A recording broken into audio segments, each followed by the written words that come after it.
I hear so often people talking about normalization in the division, and you can tell that they don't really understand how it works. So what I hear a lot is that people think it's just normalize everything, like even playfield, right? Everybody have the same stats, there's no gear or talent, like players would have a loadout, right? Identical loadout to each other, but that's not the case. So how does it work in Division 2 then? Before we go into that, I just want to talk about the game modes that use normalization first. So currently we have the PvP modes in Conflict. All of them uses the normalization system. Then we have 2 rotated dark zones that are all normalized as well. Everything else in the game leaves your stats untouched.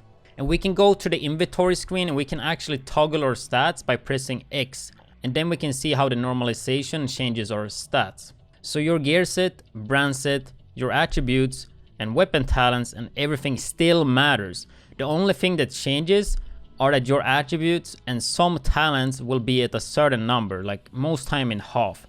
For example, you have a gear piece with a health attribute, and normally that ranges from 5,000 to 12,000 maybe. And you got like pretty lucky, like 11,000, right? Almost max. Then you go into the normalized mode, and then it will put that health attribute to normalize stat, which could be like around 7k, somewhere around the middle ground. And yeah, I mean the gear score doesn't matter either in normalization. If it's a low gear score one, it will just put it up to that value as well. Your weapon talents and gear talents are in a lot of cases cut in half as well, as you can see here. So strain goes from 10% critical hit damage to 5% critical hit damage per 10 armor lost. And it's the same with Berserker, which is cut in half. You have Safeguard going from 150 to 75%, like all of them cut in half, right? And then we have the brand set bonuses, and those doesn't change at all. They stay the same wherever you are, right?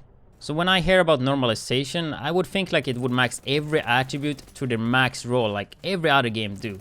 But for some reason, they put down a lot of the stats to the middle ground, which is a huge problem for a lot of players. Like for example, my crit build is crit capped outside of normalization. Then I go into a normalized mode and I'm not crit capped anymore, which means for a lot of builds, you need to actually have 2 versions of them. And with the loadout limit to like 6 and inventory and stash space being so low, that's gonna cause a big problem. And I mean in Division 1 it was a bit easier when they had this, because the building was just so much easier, so you could just change the gear mode here and there and you would be fine, right? But in Division 2 when it's so advanced, you can't just change the gear mode and it will work, right? It's just way harder than that. I mean we only at World Tier 4 right now, and I feel like I have a big problem with the stash and the inventory space just in general. And one of the reasons why you're gonna have problems is because of the recalibration station. And then you add on top of that you need to have 2 versions of a build. That's even more gear you have to stack up, right? So yeah, I mean I think that's a big issue for sure. So I did tweet to the devs about this, and I did get this response right here. I think it's obvious to say that the dev right here tried to make it sound like the current system would make it better for a lower geared player compared to if everyone gets their stats maxed up to the highest potential roll in said world tier, right?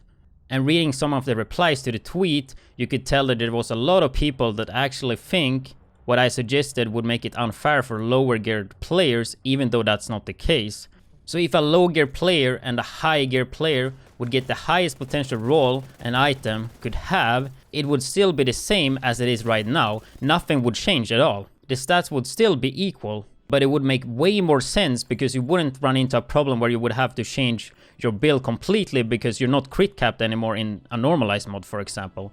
He also said that they have to rework this every time a higher world tier is introduced, and apparently with the current system it doesn't need a rework, but if they would do it like maxed up, they would have to rework it every time, right? Which to me sounds really weird. But even like if that's the case, then like why should we players have to get this poor normalization method when they say they can do it in the better way? I'm pretty sure this billion-dollar game can afford some extra coders to do it the proper way. As somebody that likes to go for a so-called perfect or god roll build and do multiple ones of those, I just find it so annoying because it really forces me to have way more pieces and loadouts than I should need. And also when you do get everything on your build perfect and min-max, I then go into a normalized mode and my stats go all down. It just doesn't feel rewarding at all, to be honest. Like I really hope people understand how normalization works and that the devs take a look into this from a player perspective and understand how changing it to max would improve the player experience. Anyway, this video got a little bit longer than I wanted to. Like, I was just gonna cover quick how normalization works, because I have had a lot of questions and seen people being so confused, so I just thought I would make a quick video about that. But anyway, hope you guys found this video useful, and if you are interested in more guides or Division 2 videos in general, don't forget to flick that subscribe button. See you in the next one.